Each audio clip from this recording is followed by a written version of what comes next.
ونعوذ بالله من شرور أنفسنا ومن سيئات أعمالنا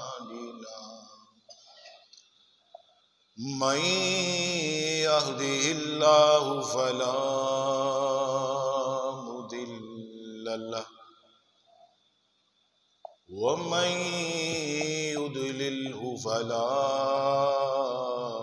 هادي له ونشهد أن لا إله إلا الله وحده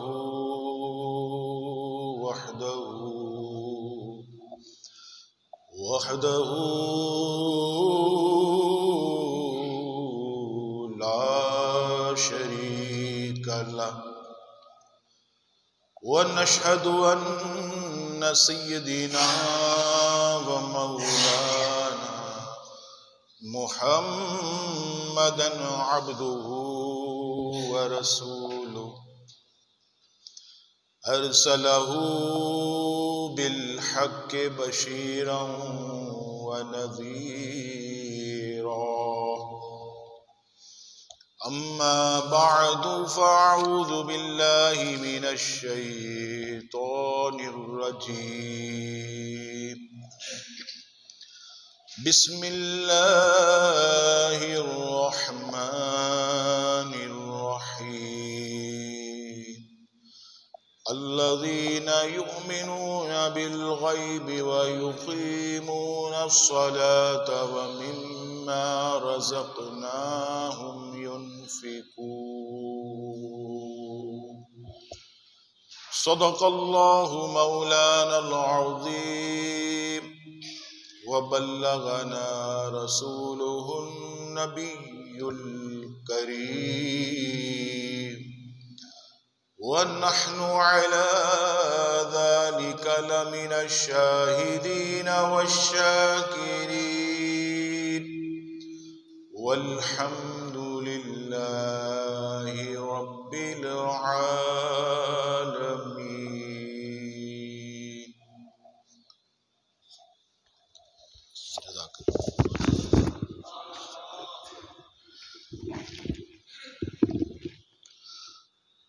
حمد و صلات کے بعد قرآن مجید فرقان حمید سورہ بقرہ سے ایک آیت مقدسہ کا حصہ تلاوت کرنے کا شرف حاصل کیا. جیسا کہ آپ کے علم ہے کہ خطیب ملت سرمایہ اہل سنت حضرت علامہ مولانا ڈاکٹر کوکب نورانی اوکاڑوی صاحب دامت برکاتہم عالیہ نبی پاک صلی اللہ تعالی علیہ وسلم کی زیارت کے لیے تشریف لے گئے ہیں. اور یہ نبی پاک علیہ السلام کی زیارت میں نے اس لیے کہا، آپ جانتے ہیں کہ حضرت امام مالک رضی اللہ تعالیٰ مدینہ منورہ میں آپ قیام پذیر تھے. تو کوئی بھی شخص مدینہ پاک آتا تو امام مالک رضی اللہ تعالیٰ عنہ کی زیارت کے لیے جاتا. تو امام مالک اس سے پوچھتے کہاں سے آ رہے ہو؟ عرض کی حضور علیہ السلام کے مزار کی زیارت کر کے آ رہا ہوں. تو آپ فرماتے ایسا مت کہو، بلکہ یوں کہو کہ نبی پاک علیہ السلام سے ملاقات کر کے آ رہا ہوں. اور فرماتے کیا تم نے نبی پاک علیہ السلام کی حدیث نہیں سنی کہ حضور علیہ السلام فرماتے کہ جس نے بعد از وصال میرے مزار پر حاضری دی وہ ایسا ہے جیسے اس نے میری حیات میں مجھ سے ملاقات کی ہو. تو چونکہ قبلہ وہاں پر حاضری کے لیے تشریف لے گئے ہیں، اسی لیے مجھے یہ سعادت دی گئی۔ تو آج انشاءاللہ تبارک و تعالی آپ کی خدمت میں جو پچھلا ہمارا موضوع تھا، آپ کو یاد ہوگا کہ حضرت سفر میں تھوڑا سا انہیں تاخیر ہوئی تو آپ جو ہے وہ دیر سے تشریف لائے تھے، تو اس دن بھی مجھے سعادت ملی، تو میں نماز کے حوالے سے آپ کی خدمت میں کچھ باتیں عرض کی تھیں اور وہ مکمل نہ ہو سکی تھی، کیونکہ حضرت کی موجودگی میں مجھ جیسے ناچیز کا بولنا یہ ادباً درست نہیں۔ تو میں نے حضرت سے عرض کی تھی کہ حضور آپ بقیہ خطاب کو مکمل فرمائیں، تو حضرت نے آپ سے پھر خطاب فرمایا تھا، دعا کیجیے اللہ تبارک و تعالی ساتھ خیریت کے حضرت کو واپس لائے اور انہیں صحت والی طویل زندگی عطا فرمائے، اور یہ جو فیضان اوقاڑوی ہے اللہ تبارک و تعالی صبح قیامت تک اسے جاری و ساری فرمائے۔ نبی پاک صلی اللہ تعالی علیہ وسلم نماز کے متعلق وقتاً فوقتاً اپنے اصحاب کی تربیت فرمایا کرتے تھے۔ چنانچہ میں آپ کے سامنے نماز کے فضائل بیان کر رہا تھا، کچھ احادیث اس میں سے رہ گئیں تو آج آپ کی خدمت میں وہ عرض کرتا ہوں۔ سب سے پہلی حدیث پاک الفردوس بمحصور الخطاب، والیوم 3 پیج نمبر 171 پر حدیث نمبر 4455، جناب رسول اللہ صلی اللہ تعالی علیہ وسلم نے ارشاد فرمایا کہ میرا رب فرماتا ہے۔ تو اس سے پتہ چلا کہ یہ حدیث قدسی ہے۔ حدیث قدسی میں کیا ہوتا ہے کہ زبان رسول اللہ صلی اللہ علیہ وسلم کی ہوتی ہے اور ارشاد میرے رب کا ہوتا ہے۔ اور ہمارے شیخ اس پر ایک جملہ فرمایا کرتے تھے کہ نبی پاک علیہ السلام کی شان دیکھو کہ مصطفیٰ کلام کرے تو اپنی زبان سے اور خدا بھی کلام کرے تو مصطفیٰ کی زبان سے۔ نبی پاک علیہ السلام فرماتے کہ میرا رب فرماتا کہ اگر بندہ وقت پر نماز قائم رکھے تو میرے بندے کا میرے ذمہ کرم پر عہد ہے، وعدہ ہے کہ اسے عذاب نہیں دوں گا اور کوئی حساب نہیں لوں گا، بغیر حساب کے اسے جنت میں داخل کروں۔ میرے مسلمانوں کتنا سستا سودا ہے، فجر، ظہر، عصر، مغرب، عشاء، لیکن وعدہ دیکھیے، اور یہ کسی انسان کا وعدہ نہیں ہے، یہ کسی عام حکمران کا وعدہ نہیں ہے، یہ احکم الحاکمین کا وعدہ ہے، یہ بادشاہوں کے بادشاہ کا وعدہ ہے۔ اور یہ ہم پر ضروری ہے کہ ہم اس پر کامل یقین رکھیں کہ جو شخص بھی اللہ تبارک و تعالیٰ کی رضا کے لیے 5 وقت نماز پڑھے گا، اللہ تبارک و تعالیٰ عذاب بھی نہ دے گا اور بلا حساب اسے جنت میں داخل فرما دے گا۔ اب آئیے، لوگ کہتے ہیں مولانا صاحب بڑی مہنگائی ہے، رزق میں کشادگی نہیں ہے، اتنا کماتے ہیں لیکن پھر بھی پورا نہیں ہوتا، ایڈوانس تنخواہیں لینی پڑتی ہیں، کیا کریں؟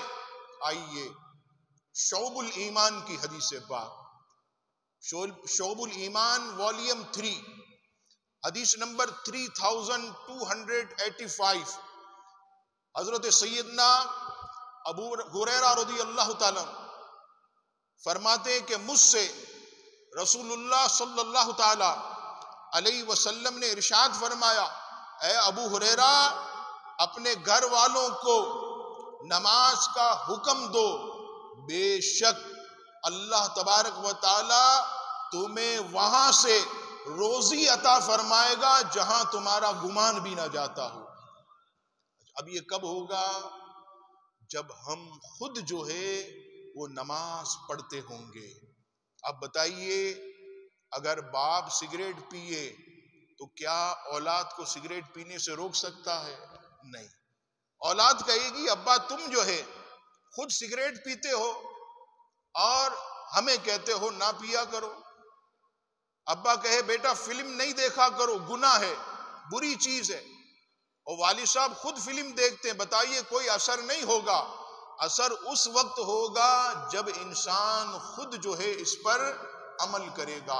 اور اسی کو رب کریم نے سورہ طٰہٰ آیت نمبر 132 میں فرمایا، وَأْمُرْ أَهْلَكَ بِالصَّلَاةِ وَاسْتَبِرْ، فرمایا اور اپنے گھر والوں کو نماز کا حکم دے اور خود بھی اس پر ثابت قدم رہے۔ یعنی تو مضبوطی سے نماز پر ثابت قدم رہے، پھر اپنے گھر والوں کو نماز کی تعلیم دے تو اللہ تعالیٰ تیری زبان میں اثر پیدا فرما دے۔ فرمائے کہ تجھے ایسی جگہ سے رب کریم رزق عطا فرمائے گا جہاں تیرا گمان بھی نہ جاتا۔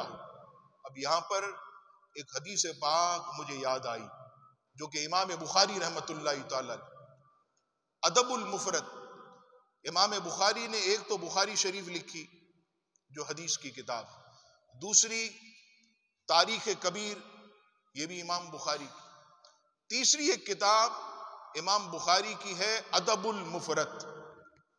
ادب المفرد یہ حدیث شریف کا گلدستہ۔ ادب المفرد کے اندر امام بخاری ایک حدیث پاک نقل فرماتے، ایمان تازہ کرنے والی حدیث۔ حضرت سیدنا ابو ہریرہ رضی اللہ تعالیٰ عنہ اس حدیث پاک کے راوی۔ نبی پاک صلی اللہ تعالیٰ علیہ وسلم نے ارشاد فرمایا، اے ابو ہریرہ، ایک شخص جنت کے اندر ہے، فرشتے نے اس کا ہاتھ پکڑ کر بلند درجے والی جنت میں اسے پہنچا دی۔ اب وہ شخص جو تھا جنت میں حیران رہ گئے کہ یہاں میرا درجہ کیسے بلند ہوا؟ یہاں تو میں نے کوئی عبادت بھی نہیں کی، کوئی نیکی بھی نہیں کی۔ آپ سب جانتے ہیں کہ دنیا دار العمل ہے اور آخرت یہ دار الجزا۔ یہاں پر عمل ہے، وہاں پر عمل نہیں ہے بلکہ وہاں پر جزا۔ تو یہاں تو میں نے کوئی نیکی نہیں کی، میرا درجہ جنت میں بلند کیسے ہوا؟ نبی پاک علیہ السلام فرماتے ہیں کہ فرشتے سے پوچھتا ہے، فرشتے یہ جنت میں میرا درجہ بلند کیسے ہوا؟ تو فرشتہ کہتا ہے، اے بندہ مومن، دنیا کے اندر تیری اولاد نے تیرے لیے بخشش کی دعا کی، اس بخشش کی دعا کی برکت سے اللہ نے جنت میں تیرے درجے کو بلند کر دیا۔ اب آپ بتائیے، اولاد نے بخشش کی دعا کی، جنت میں درجہ بلند ہوا باپ کا۔ اب آپ بتائیے، اگر کوئی شخص اپنی اولاد کو نمازی بنائے اور آپ حساب لگائیے، پورے دن میں 5 نمازوں میں 17 مرتبہ ہم اتحیات میں بیٹھتے ہیں، 17، اور ہم یہ پڑھتے ہیں ربنا اغفر لی ولی والدی، درود ابراہیم کے بعد رب اجعلنی مقیم الصلاۃ ومن ذریتی ربنا وتقبل دعا، ربنا اغفر لی، میرے رب میری مغفرت فرما، ولی والدی، میرے مولا میرے والدین کی بخشش فرما۔ نمازی اولاد 17 مرتبہ دن میں اگر والدین کی بخشش کے لیے دعا کرے، آپ بتائیے ایک مرتبہ دعا کی جنت میں درجہ بلند ہو گیا۔ نمازی اولاد دن میں 17 مرتبہ دعا کرے گی تو والدین کا جنت میں کتنا مقام بلند ہوگا۔ لیکن آج ہم نے اپنی اولاد کو، میرے محترم، سب کچھ سکھایا لیکن ہم نے نمازی نہیں بنایا۔ ہم اپنی اولاد کو نماز کی طرف نہیں لائے، اسی لیے فرمایا کہ اپنے گھر والوں کو نماز کا حکم دے اور خود بھی اس پر ثابت قدم رہے۔ اب آئیے عزیزان گرامی، ایک وقت ایسا آنے والا، محشر کی سخت گرمی، گھپ اندھیرا، زبان پیاس سے باہر، اپنے اپنے گناہوں کے سبب لوگ پسینے میں ڈوبے ہوئے، کوئی گناہگار کم ہے تو اس کا پسینہ یہ ٹخنوں تک، کوئی اس سے بڑھ کر گناہگار اس کا پسینہ گھٹنے تک، کوئی اس سے گناہگار اس کا پسینہ سینے تک، کوئی سخت گناہگار پورے کا پورا محشر کے میدان میں پسینے میں ڈوبا ہوا، بدن پر کپڑا نہیں، تکلیف سے حال برا ہوا چاہتا ہے، دوست نہیں، کوئی ہمارا وہاں پر مونس و مددگار نہیں۔ ایسے کٹھن دن کے اندر سب سے پہلا سوال قیامت کے دن یہ کون سا ہوگا؟ امام طبرانی شریف میں حدیث نقل کرتے ہیں، حضرت انس بن مالک رضی اللہ تعالیٰ عنہ سے روایت، رسول اللہ صلی اللہ تعالیٰ علیہ وسلم نے ارشاد فرمایا کہ قیامت کے دن جس چیز کا سب سے پہلے سوال ہوگا وہ نماز ہے۔ اب آپ بتائیے کہ سب سے پہلا سوال قیامت کے دن نماز۔ دنیا کے اندر امتحان میں بتایا نہیں جاتا کہ بھئی یہ سوال آئیں گے، اگر سوالات لیک ہو گئے تو آپ نے دیکھا ہوگا ایگزام کینسل ہو جاتا، ایگزام کینسل، کہ بھئی پتہ چل گیا اب تو سارے طلبہ پاس ہو جائیں گے۔ سرکار کی کرم نوازی دیکھو، محشر کے سوال کو سرکار نے اپنے غلاموں کو سب کا سب اپنی زبان سے بتا دیا کہ میرے غلام تیاری کر لیں، اور جب محشر کے میدان میں پہنچیں تو سوال تو بتا دیے گئے تھے، جواب تیار کر لیے ہوں گے، اللہ کے حضور آئے گا تو سرخرو ہو کر جنت میں داخل ہوگا۔ اب دیکھیے قیامت کے دن سب سے پہلا سوال نماز کا، سرکار فرماتے ہیں اگر نماز درست ہوئی تو سارے اعمال درست، اور اگر نماز میں کمی ہوئی تو سارے اعمال فاسد ہو جائیں گے۔ اب یہاں سے ایک سوچ و فکر کا مقام کہ آدمی اللہ تبارک و تعالیٰ کی اس عبادت کو مضبوطی سے پکڑ لے۔ میرے مسلمانوں، میں آپ کو یہ نہیں کہتا کہ آپ کاروبار چھوڑ دیں، کام کاج چھوڑ دیں، مال کمانا چھوڑ دیں، ہر چیز چھوڑ دیں اور صرف آپ نمازیں پڑھتے رہے، نہیں۔ رات ہو، میں یہ نہیں کہتا کہ مصلی بچھا کر ساری رات عبادت کریں، کوئی کرے تو یہ اس کے لیے سعادت مندی، لیکن ایک بات میں آپ سے ضرور کہوں گا، اور میں جہاں بھی کوشش ہوتی ہے کہ بیان ہو، یہ بات میں ضرور کہوں کہ میرے مسلمانوں 5 وقت اللہ کے حضور حاضر ہو جایا کریں۔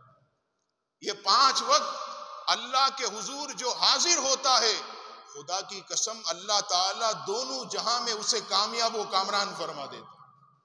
ہو سکتا ہے کوئی کہے مولانا صاحب فجر کے اندر بدن ٹوٹ رہا ہوتا، ہمت نہیں ہوتی کہ ہم نماز کے لیے اٹھیں، ظہر میں بس کاروبار میں لگ جاتے ہیں، کام کاج میں دل نہیں چاہتا، عصر مغرب عشاء ہمارا من نہیں کرتا۔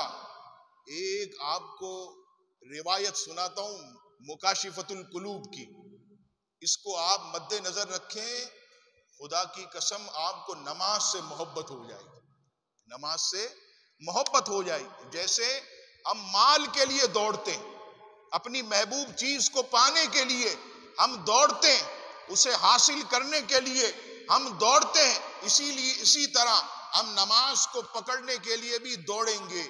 اور وہ روایت مکاشفۃ القلوب امام غزالی رحمۃ اللہ، حضرت بکر بن عبداللہ رضی اللہ تعالیٰ عنہ کا قول، آپ فرماتے ہیں انسان اگر تو اپنے رب کے حضور بغیر اجازت کے حاضر ہونا چاہے، بڑے بڑے بادشاہوں اور بڑے بڑے جو ہے سلاطین کے یہاں اپوائنٹمنٹ لیا جاتا ہے ملاقات کے لیے. کوئی وزیر ہے، گورنر ہے، ملاقات کرنی ہے، اپوائنٹمنٹ لیا جائے گا، اس کے بغیر کام نہیں ہوگا. لیکن آپ فرماتے ہیں اے انسان، اگر تو بغیر اجازت کے اللہ کے حضور حاضر ہونا چاہے، اللہ سے ملاقات کرنا چاہے، اور آگے فرماتے ہیں کہ بغیر کسی واسطے کے اللہ سے گفتگو کرنا چاہے. آپ سوچ رہے ہوں گے کہ یہ تو انبیاء کا خاصہ. حضرت موسیٰ علیہ السلام اللہ سے کلام کیا کرتے، اللہ تبارک و تعالی سے گفتگو کیا کرتے تھے، ہم یہ کیسے کر سکتے؟ آگے فرماتے ہیں سن، بہت آسان طریقہ میں تجھے بتاتا ہوں. بغیر اجازت کے اللہ سے تو ملاقات کرنا چاہے، اگر تو اللہ سے بلا واسطہ گفتگو کرنا چاہے تو کوئی مشکل نہیں ہے. تو وضو کر اور نماز کے لیے کھڑا ہو جا اور تصور کر کہ تو نماز میں کھڑا ہے، اپنے رب سے گفتگو کر رہا. یہ دیکھیے، یہ تصور دیکھیے خالی کہ انسان نماز کے لیے جب کھڑا ہو اور تصور یہ کرے کہ میں اللہ سے گفتگو کر رہا ہوں. ایک بات میں آپ کی خدمت میں عرض کروں، جیسے مثال کے طور پر کل میں حیدرآباد سے آ رہا تھا، اب دن کا وقت تھا، ظہر کے بعد میں نکلا حیدرآباد سے. راستے کے اندر موسم ابر آلود، بہت پیارا پیارا، بارشیں بہت ہوئی، کئی پہاڑیوں پر ہریالی، گھاس اگی ہوئی اور پہاڑ چمک رہے، بہت خوبصورت لگ رہے بارش کی برکت سے. میں نے جب وہ ہریالی دیکھی، پہاڑ دیکھے، اللہ تبارک و تعالیٰ کی قسم مجھے سفر مدینہ یاد آ گیا. اسی طرح گاڑی میں بیٹھتے تھے، حالانکہ ان پہاڑیوں کا ان سے کوئی مماثلت یا مقابلہ نہیں ہے، کہاں وہ عظیم پہاڑیاں. لیکن تصور دیکھیے کہ جب میں سفر کے لیے بیٹھا اور ان پہاڑیوں اور صحرا کو دیکھ کر، صحرائے مدینہ اور پہاڑ مدینہ کا جب تصور کرنے لگا، خدا کی قسم ایسا لگتا تھا کہ میں حیدرآباد سے کراچی نہیں بلکہ میں مکے سے مدینے کا سفر کر رہا ہوں. یہ تصور ہے، صرف تصور بدل جاتا. وہ کلام میں سناخہ پڑھتے تھے کہ جو مدینے کے تصور میں جیا کرتے ہیں، جو مدینے کے تصور میں جیا کرتے ہیں، ہر جگہ لطف مدینے کا لیا کرتے ہیں. آنکھ بند کریں، جمعہ آپ نے گلزار حبیب مسجد میں پڑھنا ہے، بالکل پڑھیں گے انشاءاللہ، رب نے توفیق دی، زندگی رہی. گلزار حبیب میں جمعہ. لیکن میرے مسلمانوں، صرف آنکھیں بند کرنا اور آنکھ بند کر کے یہ تصور کرنا کہ میں جامع مسجد گلزار حبیب میں نہیں ہوں، میں مسجد نبوی میں جمعہ ادا کر رہا ہوں، میں کعبۃ اللہ کے سامنے نماز جمعہ پڑھ رہا ہوں. خدا کی قسم آپ نماز تو گلزار حبیب میں پڑھ رہے ہوں گے، لیکن آپ کو مزہ آ رہا ہوگا بیت اللہ میں نماز پڑھنے میں. آپ کو چاشنی مل رہی ہوگی مسجد نبوی کے اندر نماز پڑھنے. یہ صرف تصور کی بات کہ آدمی تصور کو بدل دے. تصور سے کئی چیزیں انسان کی بدل جاتی ہیں، پتہ ہی نہیں چلتا. ایک شخص کہنے لگا کہ یار مجھے جو ہے وہ ٹرین میں جو آواز آتی ہے چھک چھک چھک چھک کر کے، یہ آواز آتی، یہ آواز جو آتی ہے اس سے تو میں بیزار ہو گیا، نیند ہی نہیں آ رہی. 2 گھنٹے گزر گئے، یہ چھک چھک آواز بہت تنگ کر رہی ہے، تم تو بڑے مزے سے سو رہے ہو یار، میرے کو تو نیند ہی نہیں آ رہی.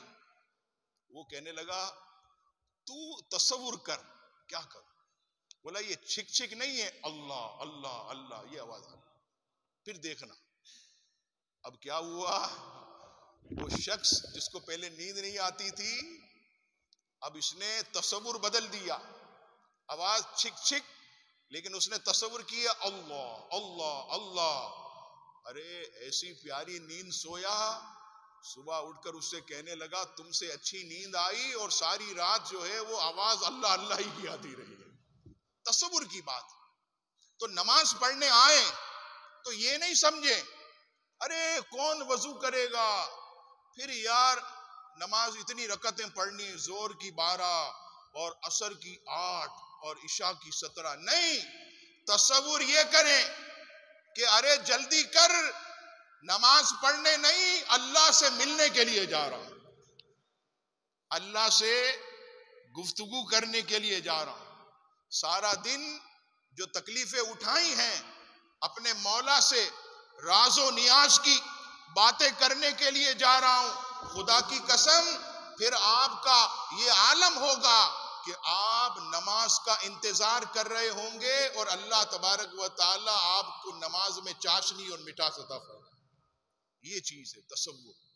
عزیزان گرامی تصور کو بدل دیں، انشاءاللہ تبارک و تعالی کرم ہی کرم ہوگا. اب آئیے عزیزان گرامی، یہ تو میں نے آپ کے سامنے نماز کے فضائل اور برکات بیان کیے، لیکن یہاں پر آپ جانتے ہیں کہ کچھ باتیں نماز چھوڑنے کے متعلق، کہ نماز جب آدمی چھوڑ دے تو اس پر کتنا وبال آتا، کس قدر وہ گناہوں کے اندر عزیزان گرامی گرفتار ہوتا. آئیے سب سے پہلے سورہ مریم کی آیت نمبر 59، ارشاد باری تعالیٰ ہوا فَخَلَفَ مِن بَعْدِهِمْ خَلَفٌ أَضَاعُوا الصَّلَاةَ وَاتَّبَعُوا الشَّهَوَاتِ فَسَوْفَ يَلْقَوْنَ غَيًّا. تو ان کے بعد ان کی جگہ وہ ناخلف آئے جنہوں نے نمازیں گوائیں اور اپنی خواہشات کے پیچھے ہوئے، تو فرمایا ان قریب وہ دوزخ میں غی کا جنگل پائیں گے. یہ غی کا جنگل یہ جہنم کا ایک عذاب ہے، اور یہ کتنا نیچے ہے.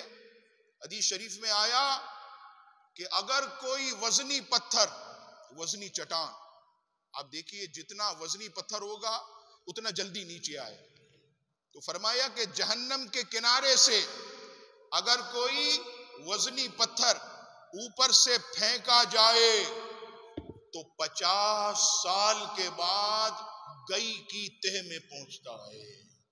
یعنی اتنا گہرا جہنم کا یہ طبقہ گئی، اتنا نیچے.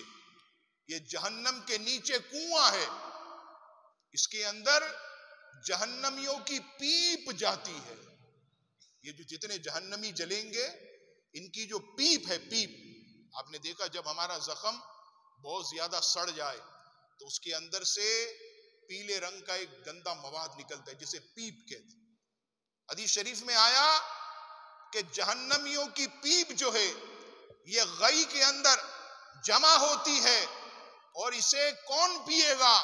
فرمایا جو نماز چھوڑ دیتا ہے اللہ تعالیٰ اسے جہنمیوں کا پیپ پلایا جائے. بتائیے آج ہم دھڑلے سے نماز چھوڑ دیتے، ہر چیز کی فکر. بھائی کہتے ہیں فجر میں آنکھ نہیں کھلتی، میں کہتا ہوں بھائیوں صبح دفتر جانے کے لیے آنکھ کیسے کھل جاتی ہے؟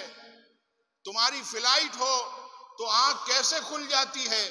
تمہیں اگر آپ کا باس وغیرہ جلدی بلائے 8 بجے تو پہنچ جاتے ہو.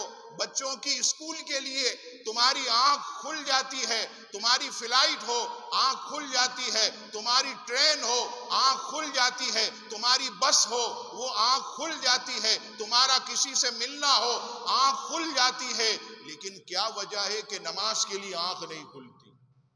اس کی ایک وجہ کیا ہے؟ آج ہم نے نماز کو اہمیت نہیں دی. نماز کو ہم نے اہمیت نہیں دی، دفتر کو اہمیت دی، ٹائم پہ پہنچ جاتے. 7 بجے بلایا، 7 میں 5 کم پہ دروازے. بچوں کا اسکول، ارے مستقبل تباہ ہو جائے گا.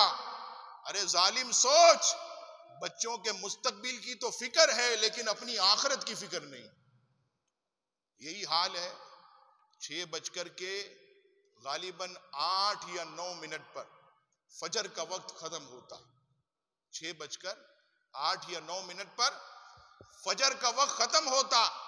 لیکن ہمارا مسلمان جو اپنے آپ کو عاشق رسول کہتا، وہ نماز کے لیے 1 گھنٹے پہلے نہیں اٹھتا. جیسے ہی 6:45 بجتے ہیں بچوں کو اسکول چھوڑنے کے لیے فوراً کھڑا ہو جاتا. میں ایمان سے بتائیے آپ سے پوچھتا ہوں، کیا آج اولاد کی محبت اللہ کی محبت سے بڑھ گئی؟ آج ہمیں کیا ہو گیا کہ ہم نے جو ہے نماز کو اہمیت نہیں دی. اسی وجہ سے ہم نے فلائٹ کو اہمیت دی، اپنی ریل گاڑی کو اہمیت دی، اپنی کوچ کو اہمیت دی، اپنے دفتر کو اہمیت دی، بچوں کے اسکول کو اہمیت دی، بچوں کے مستقبل کو اہمیت دی، لیکن ہم نے نماز کو اہمیت نہیں دی. نماز کو اہمیت دیتے تو خدا کی قسم اللہ کی محبت میں ہماری آنکھ کھل جاتی.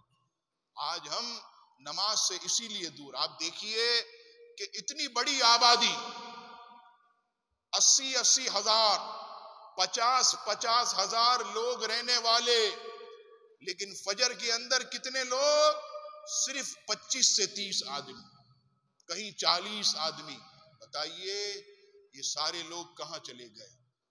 فجر میں جب آپ اٹھتے ہیں اور جو خوش نصیب فجر کی نماز کے لیے مسجد جاتے ہیں، وہ ہم سے کہتے ہیں اور ہم بھی دیکھتے ہیں، ایسا لگتا ہے کہ جیسے ہم قبرستان سے گزر رہے ہیں. ایسا سناٹا. اور ایک بات میں ہمیشہ کہتا ہوں، اور یہ میں نے جب اپنی آنکھوں سے دیکھی اسی شہر کراچی کے اندر، کچھ عرصے پہلے رات کے وقت زلزلہ آیا، اخباروں میں خبریں بھی آئیں، پورا جو ہے وہ سوشل میڈیا ہر جگہ.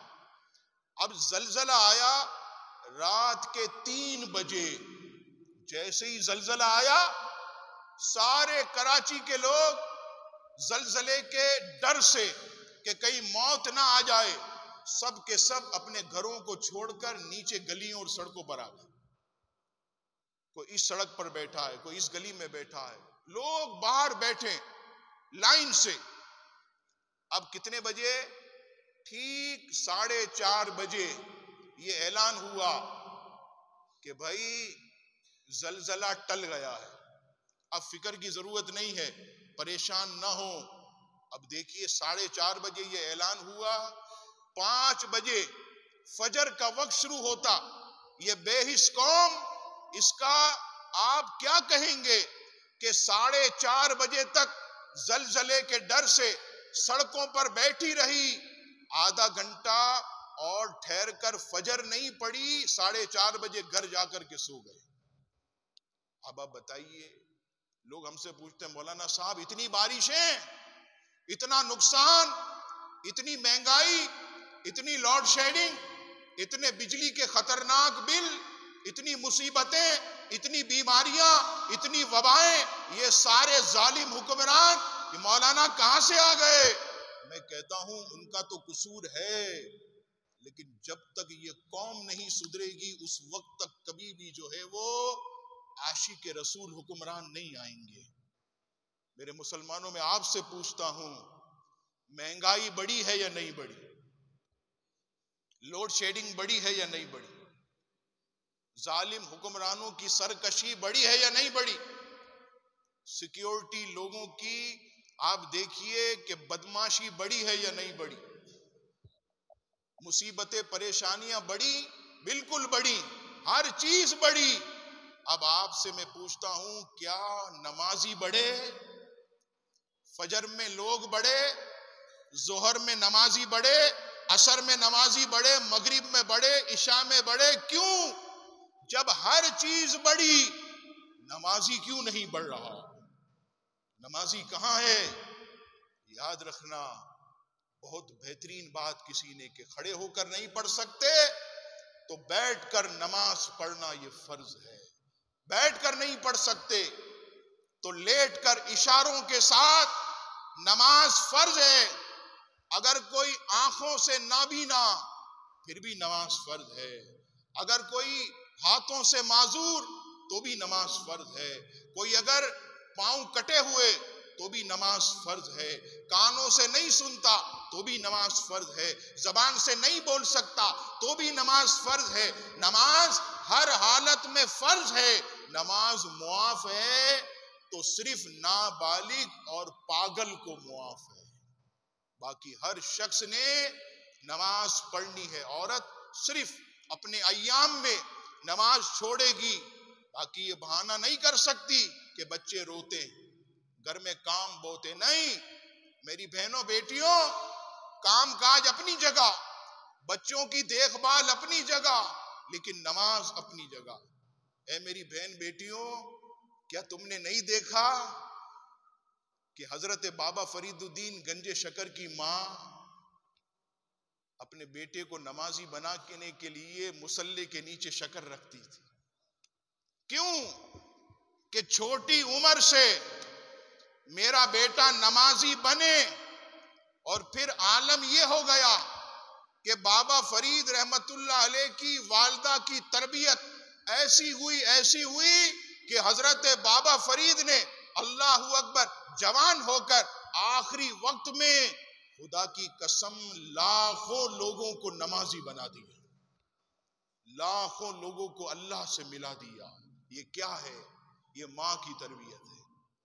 اگر ماں باپ نیک ہوں تو اولاد جو ہے وہ بڑی ہو کر بابا نظام الدین اولیاء بنتی ہے، بابا فرید بنتی ہے، حضرت قطب الدین بختیار کاکی بنتی ہے، خواجہ غریب نواز بنتی ہے، غوث اعظم بنتی ہے۔ اور میرے غوث کا نام لینے والوں اور اپنے نام کے ساتھ قادری نسبت لگانے والوں، میرے غوث تو بے نمازیوں سے اتنے ناراض کہ فرماتے ہیں کہ بے نمازیوں کو مسلمانوں کے قبرستان میں بھی نہ دفنایا جائے۔ یہ تاریخ میں قول ہے سیدی غوث الورا کا۔ بے نمازی کون ہے؟ جو روز نماز نہ پڑھے وہ تو بے نمازی ہے، لیکن جو مہینے کے اندر ایک نماز چھوڑ دے وہ بھی بے نمازی ہے، وہ بھی بے نمازی ہے۔ اور جو 8 دن میں 5 دن میں بھی کوئی نماز چھوڑ دے وہ بھی بے نمازی ہے۔ یعنی اس قدر جو ہے عزیزان گرامی، اللہ تبارک و تعالیٰ کی یہ ذمہ داری ہم پر جو نماز کی صورت میں ہے، یہ اللہ کا ذمہ ہے، ہمیں اسے ہر صورت میں پورا کرنا۔ اور یہ چیز ایسی ہے کہ سیدنا صدیق اکبر رضی اللہ تعالیٰ عنہ جب سرکار کریم علیہ السلام کے خلیفہ بنے، یعنی جب آپ مسند خلافت پر بیٹھے اور منبر رسول پر جب بیٹھے، خدا کی قسم ادب رسول دیکھیے کہ سیدنا صدیق اکبر سے عرض کیا، حضور آپ اس منبر پر بیٹھیے جس منبر پر سرکار بیٹھتے تھے، تو آپ منبر کی اس سیڑھی پر نہ بیٹھے جس پر سرکار بیٹھتے تھے، اس پر نہیں بیٹھے۔ بولا ابو قحافہ کے بیٹے کی یہ مجال نہیں کہ امام الانبیاء کی جگہ پر بیٹھے، جہاں سرکار کے پاؤں لگتے تھے وہاں صدیق اکبر بیٹھ کر خطاب کرتے تھے، ادب رسول دی۔ اور وہاں بیٹھ کر کہنے لگے طویل خطبہ جو ہمارے موضوع سے متعلق ہے، اتنی بات عرض کرتا ہوں۔ صدیق اکبر فرماتے، لوگوں نماز کا خیال رکھو، کیونکہ نماز یہ اللہ کا ذمہ ہے، اور سنو جو پنجگانہ نماز با جماعت پڑھتا ہے وہ اللہ تعالی کی پناہ میں آ جاتا ہے، اب اسے کوئی مصیبت نہیں آئی، کسی کا ڈر نہیں ہے۔ کیوں؟ اس لیے کہ اللہ تبارک و تعالیٰ کے ذمے میں آ گیا، اللہ تبارک و تعالیٰ کی مبارک حفظ و امان کی وادی میں داخل ہو گیا، اب اسے کوئی نقصان نہیں پہنچائے گا۔ تو فرمایا سنو، پنجگانہ نماز جو پڑھتا ہے وہ اللہ کی پناہ میں آ گیا، اور سنو نماز اللہ کا ذمہ ہے، جو نماز چھوڑے گا یعنی اللہ کا ذمہ توڑے گا، اللہ تعالیٰ قیامت کے دن اسے اوندھے منہ جہنم کی آگ میں ڈال دے گا۔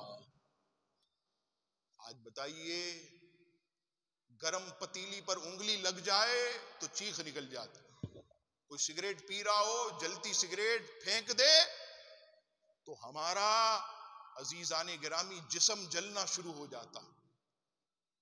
عزیزان گرامی سوچیں کہ نماز چھوڑنے کی وجہ سے اگر اوندھے منہ جہنم کی آگ میں ڈال دیا گیا تو بتائیے کیا جہنم کا عذاب ہمارا نازک بدن یہ سہ سکتا ہے؟ نہیں سہ سکتا۔ تو میں پھر وہی بات کروں گا میرے مسلمانوں کہ نماز با جماعت پنجگانہ اس کو اپنا جو ہے وہ زندگی کے سارے کام کو ایک طرف اسے مضبوطی سے پکڑ لو، آپ کے سارے کام بن جائیں گے، کوئی کام آپ کا یہ رکے گا نہیں۔ اسی طرح سورہ مدثر آیت نمبر 39 تا 43، جنتی جنت میں چلے جائیں گے اور جہنمی جہنم میں جائیں گے۔ اللہ کا کلام اسے یوں بیان کرتا، الا اصحاب الیمین، مگر دہنی والے۔ باغوں میں پوچھتے ہیں مجرموں سے، یعنی سیدھی ہاتھ والے جنت کے باغوں میں سے وہ مجرموں سے پوچھتے ہیں، مجرموں فی جنات یتساءلون، پوچھتے ہیں مجرموں سے، سوال کرتے ہیں کہ بتاؤ، عن المجرمین، پوچھتے ہیں ما سلککم فی سقر، یہ سقر یہ جہنم کا ایک طبقہ ہے۔ جہنم کے کئی نام ہیں، دوزخ بھی نام ہے، جہنم بھی ہے، سقر بھی ہے، کئی نام، ایک سقر بھی۔ ما سلککم فی سقر، تمہیں کون سی چیز جہنم میں لے آئی؟ یہ کون پوچھتے ہیں؟ جنتی جو جنت کے باغوں میں مزے کر رہے ہیں، یہ پوچھ رہے ہیں جہنمیوں سے، اے مجرموں تمہیں کون سی چیز جہنم میں لے آئی؟ کہیں گے قالوا لم نکو من المصلین، وہ کہیں گے ہائے ہم نماز نہیں پڑھتے تھے۔ اسی لیے جہنم کی آگ میں میرے مسلمانوں، اللہ تبارک و تعالیٰ کا یہ ایک ایسا فرض ہمارے اوپر کہ کسی صورت بھی اسے چھوڑنے کی ہمیں جو ہے وہ اجازت نہیں ہے۔ تو میں عرض کر رہا تھا خود بھی پڑھیں اور اپنے گھر والوں کو بھی نماز کی بہت زیادہ جو ہے وہ تلقین کریں، تاکہ جو ہے ہم خود بھی نمازی بنے اور ہماری اولاد بھی نماز پڑھے۔ آپ بتائیے کتنا اچھا وہ سما ہوگا اس گھر کے اندر کہ گھر کا ہر فرد اٹھ کر فجر کی نماز پڑھتا ہو۔ آپ بتائیے کیا اس گھر میں اللہ کی رحمتیں نہیں برستی ہوں گی؟ یا وہ گھر بیچارہ بوڑھا باپ اٹھ کر نماز کے لیے جاتا ہے، باقی سب سو رہے مزے سے، 3 4 بجے تک جاگتے، گلیوں میں موبائل میں بیٹھے ہوتے، موبائل سے کھیل رہے ہوتے، نیٹ کے اندر یوٹیوب کے اندر گھنٹوں جو ہے وہ لگے ہوتے، جیسے ہی فجر کی اذان ہوتی ہے گلیوں سے اٹھ کر گھر پہ آ کر اوندھے منہ سو جاتے۔ میرے مسلمانوں نہیں، یہ عاشق رسول کا کام نہیں ہے، یہ حضور علیہ السلام کے غلاموں کا کام نہیں ہے۔ میں آپ کو ایک جوان آدمی جو کہ اپنی جوانی اللہ اور اس کے رسول کی محبت میں جس نے فدا کر دی، اس کا ایک واقعہ آپ کی خدمت میں پیش کرتا ہوں۔ ایک کفن چور، آپ جانتے کفن چور یہ کیا کرتے ہیں؟ کسی کا بھی انتقال ہوتا، اب تو ایسے نظر نہیں آتے کیونکہ لوگ ڈرتے ہیں، پہلے بہت ہوتے تھے کفن چور۔ یہ کیا کرتے تھے؟ کوئی بھی شخص علاقے میں مرتا، اس کے نماز جنازہ میں جاتے اور پھر تدفین کے لیے جاتے، قبر کو دیکھ لیتے، یہ قبر ہے بالکل نشانے پہ۔ رات ہوتی، 2 بجتے 3 بجتے، سناٹا، وہ جاتے کفن چور، قبر کو کھودتے، اور اندر سے میت کا کفن نکال کے لے آتے، کفن بیچتے اور پیسے سے اپنی زندگی گزارتے. یہ کفن چور. ایسا ایک کفن چور حضرت حسن بصری رضی اللہ تعالیٰ عنہ کی خدمت میں آیا. حضرت حسن بصری رضی اللہ تعالیٰ عنہ کی خدمت میں آن کر کہنے لگا حضور میں نے توبہ کرنی. حسن بصری پوچھتے ہیں کیا گناہ کیا؟ کہنے لگا حضور کفن چور ہوں، توبہ کرنا چاہتا ہوں. زندگی میں کتنے کفن چرائے؟ کہنے لگا 60,000 کفن چرائے. 60,000. کتنا بڑا جگر ہوگا اس کا. آج کوئی پیسے ہمیں دے کر کہے کہ ذرا قبر کی مٹی ہٹا کر، تو ڈر رہے ہوتے ہیں کوئی چیز باہر نہ آ جائے، مردہ نہ پکڑ لے. اس کا جگر کیسا ہوگا؟ حسن بصری نے اس سے پوچھا کہ تو نے تو مناظر بڑے دیکھے ہوں گے، ذرا بتا میں بھی سنوں. وہ کہنے لگا حضور کئی مناظر میں نے دیکھے. میں آپ کی خدمت میں 2 مناظر عرض کرتا ہوں. ایک منظر میں نے دیکھا، ایک نیک شخص کا انتقال ہو گیا.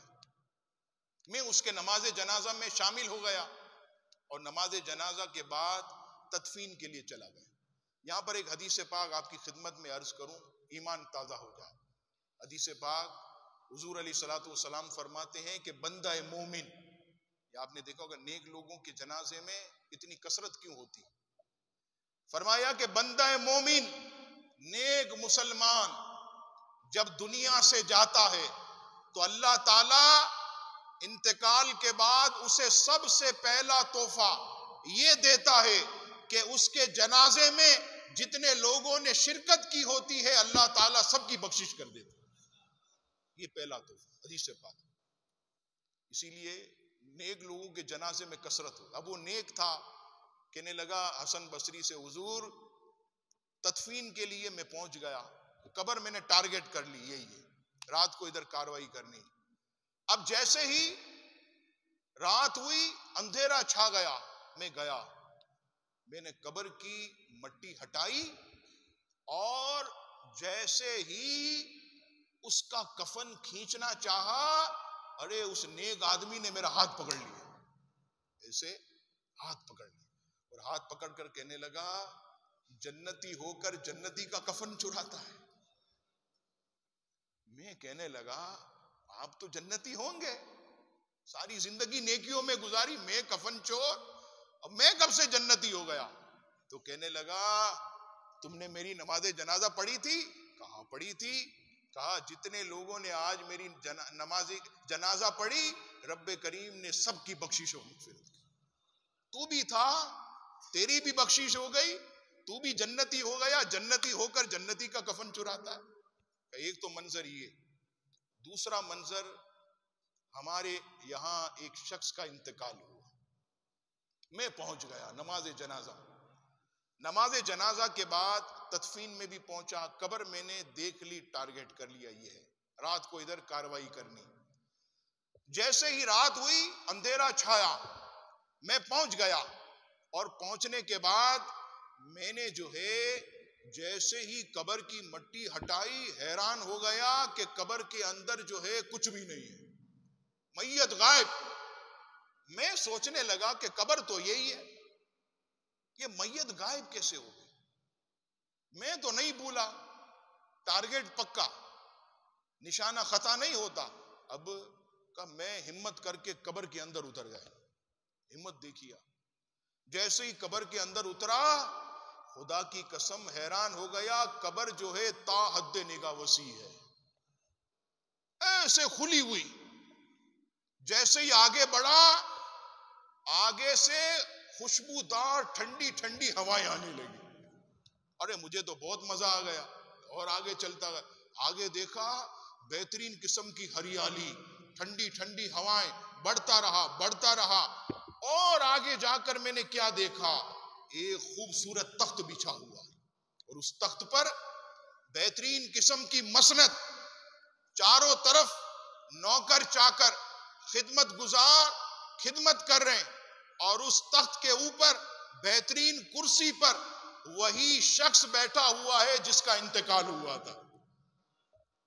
نورانی لباس پہن کر بڑے مزے سے بیٹھا ہے. اور بہت خوش ہے، چاروں طرف خدمت گزار، ٹھنڈی ہوائیں، نسیم سحر کے جھونکے، کمال ہو گیا۔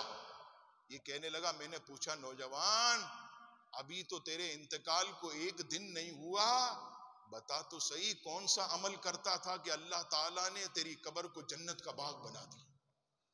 کہنے لگا دو۔ کون سے؟ کہنے لگا سب سے پہلا عمل میرا یہ تھا کہ میں نے جوانی کے اندر ہی اللہ کی بارگاہ میں سچی توبہ کر لی تھی۔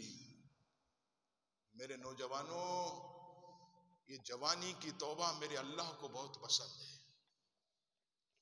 حدیث شریف میں امام غزالی نقل کرتے ہیں احیاء العلوم میں کہ ایک طرف 200 بوڑھے اور ایک طرف جوان، ایک جوان آدمی 2 رکعتیں پڑھے، 200 بوڑھے یہ مل کر پڑھے۔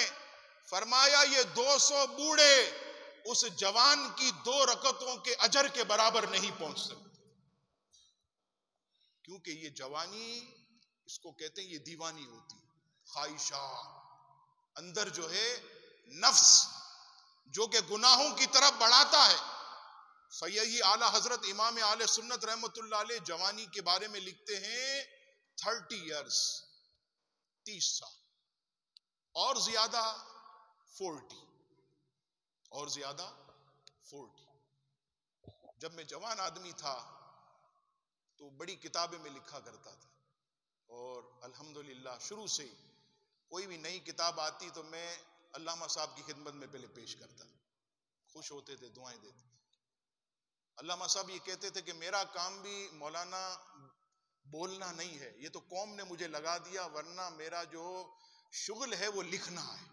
اور آپ دیکھیں ان کی تحریر الحمدللہ بہت ہی پیاری، حقیقت میں ایسا آدمی کہ جس نے واقعی لکھنے کا حق ادا کیا۔ چند کتابیں لیکن بڑی خوبصورت آپ نے تحریر فرمائی، کیا آپ کے الفاظ، لکھنے کا انداز، سبحان اللہ۔ تو علامہ صاحب کو ایک مرتبہ میں دینے کے لیے گیا کتاب، تو بڑی موٹی تھی، ضخیم تھی، تو مجھ سے کہنے لگے دیکھ کر بڑی کتابیں لکھ رہے ہیں، 40 کے بعد پوچھوں گا۔ حضرت کا انداز، 40 کے بعد پوچھوں گا۔ تو میں نے کہا حضور 40 کے بعد کیا مطلب؟ فرمایا کہ یہ جو جوانی ہے اس کے اندر اللہ تعالی آدمی کو بھرپور قوت عطا کرتا، ہڈیاں مضبوط ہوتی۔ آپ پوچھئے جوانوں سے، یہ جتنا بھی بھاگ دوڑ کر لیں الحمدللہ تھکتے نہیں، اور ہم آپ جیسا آدمی تھوڑا سا بھاگے تو تھک جاتا ہے، ہمت نہیں رہتی۔ یہ جوانی یہ اللہ کی نعمت۔ تو علامہ صاحب فرماتے ہیں 40 کے بعد پوچھوں گا۔ میں بھی مولوی آدمی ہوں، میں نے کہا حضور نظر کر دیں انشاءاللہ 40 کے بعد بھی جوان رہوں گا۔ میں نے کہا نظر فرما دیں 40 کے بعد بھی جوان رہوں گا۔ اللہ والوں کی نظر ہو جائے تو 100 سال کی عمر میں بھی جوان، اور آپ دنیا نے دیکھا کہ اگر سرکار کی نظر ہو جائے تو 54 سال کی عمر میں بھی بابا خادم جو ہے جوانوں سے بڑھ کر کام کرتا ہے، اور معذور ہو کر خدا کی قسم 54 سال کی عمر میں ایسا کام کیا کہ خود کی ٹانگیں نہیں ہیں لیکن عالم کفر کی ٹانگیں کانپ رہی، ان کی ٹانگیں ایسے۔ یہ نظر ہے حضور کی۔ ہمارے علامہ اوقاڑی صاحب رحمت حضور علیہ السلام کی نظر، جب آپ مایوس ہو کر ظاہری طور پر بیٹھ گئے تو سرکار کریم علیہ السلام خواب میں تشریف لا، فرمایا اوقاڑوی اٹھ، ہمت کر، اور ایسے اٹھے کہ وصال سے پہلے بھی سرکار کی شان بیان کر رہے تھے۔ یہ نظر ہے مصطفیٰ کریم علیہ السلام۔ تو عزیزان گرامی، جوانی یہ اللہ کی بہت بڑی نعمت ہے۔ یہ میرے نوجوان اس چیز کو اگر سمجھیں، ابھی بھی آپ اگر گنیں تو اس مسجد کے اندر بھی 40 سے اوپر کے ہی لوگ آپ کو نظر آئیں۔ جوان بالکل پیچھے ہو گیا، اپنے مقصد سے بالکل پیچھے لگ گیا، وہ موبائل میں لگ گیا، وہ سوشل میڈیا پر لگ گیا۔ یہ نوجوان رات کو رکشے میں بیٹھ کر چرس پینے لگ گیا، یہ نوجوان شراب میں لگ گیا، یہ نوجوان فلمیں دیکھنے میں لگ گیا، یہ نوجوان جو ہے یہ عزیزان گرامی عشق مجازی میں لگ گیا۔ جس جوان کی جوانی اللہ اور اس کے رسول کی محبت میں، اس کی عبادت میں لگنی چاہیے تھی، آج وہ جوانی جو ہے گناہوں میں بسر ہو رہی ہے۔ اے جوانوں، اللہ کے حضور سچی توبہ کرو، کہ جوانی کی توبہ اللہ کو بہت پسند ہے، میرا رب بہت راضی ہوتا ہے۔ اللہ اکبر۔ تو وہ کہنے لگا کہ پہلا کام میں نے یہ کیا کہ جوانی میں نے توبہ کر لی، اور دوسرا کام میں یہ کرتا تھا، الحمدللہ میں 5 وقت با جماعت نماز پڑھتا تھا۔ اللہ تعالیٰ نے وصال کے بعد ہی میری قبر کو جنت کا باغ بنا دیا۔ میرے مسلمانوں، یہ انعام ہے اللہ کی طرف سے، کس کے لیے؟ اللہ تبارک و تعالیٰ کی عظیم عبادت نماز پڑھنے والوں کے لیے۔ اب عزیزان گرامی، میں آپ کی خدمت میں جو ہے نماز با جماعت کے متعلق کچھ باتیں عرض کرتا ہوں، کیونکہ نماز با جماعت بھی یہ بہت ضروری، ورنہ آدمی جو ہے جماعت کو چھوڑ دیتا ہے، تکبیر اولیٰ کو چھوڑ دیتا، اور پھر کیا ہوتا ہے کہ نماز کی جو اصل لذت اور جو چاشنی ہے اس کو کھو بیٹھتا ہے۔ تو آئیے رب کریم کا یہ ارشاد، وَأَقِيمُوا الصَّلَاةَ وَآتُوا الزَّكَاةَ وَارْكَعُوا مَعَ الرَّاكِعِينَ، اور نماز قائم رکھو اور زکوٰۃ دو اور رکوع کرنے والوں کے ساتھ رکوع کرو۔ اس آیت کے ضمن میں مفسرین فرماتے ہیں کہ اس آیت سے ثابت ہوا کہ جماعت کے ساتھ نماز پڑھنا، بلا شرعی عذر چھوڑ دینا، یہ گناہ، اور نماز جماعت سے پڑھنا یہ واجب ہے۔ جماعت کے ساتھ نماز پڑھنا یہ واجب ہے، اور یہ اجر کتنا! مکاشفۃ القلوب میں حدیث پاک سید دو عالم صلی اللہ تعالی علیہ وسلم نے ارشاد فرمایا کہ جماعت کے ساتھ نماز پڑھنا یہ 27 درجے افضل ہے، یعنی 27 درجے افضل۔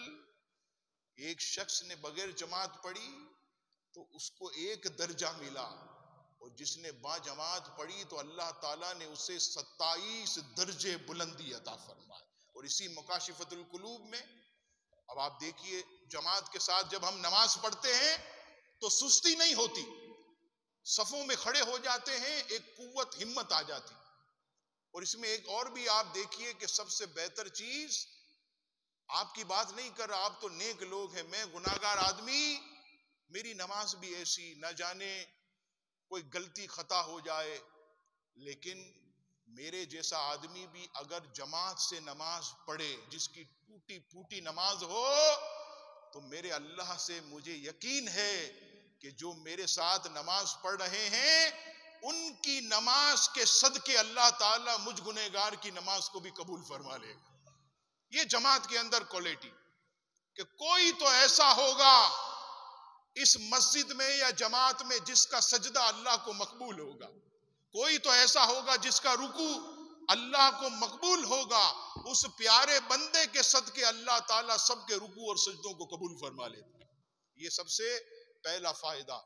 سید دو عالم صلی اللہ تعالیٰ علیہ وسلم فرماتے ہیں کہ جس نے با جماعت نماز ادا کی، اس نے اپنے سینے کو عبادت سے بھرپور کر لیا، یعنی اس کا سینہ عبادت سے کامل ہو گیا، اس کا سینہ عبادت سے افضل اور بہتر ہو گیا۔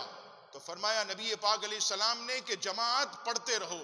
اب یہاں پر میں ایک بات آپ کی خدمت میں عرض کروں، اور وہ بہت اہم بات، وہ اہم بات یہ ہے، آپ سب جانتے ہیں کہ نبی پاک علیہ السلام امت سے کتنی محبت کرتے ہیں، کتنی زیادہ۔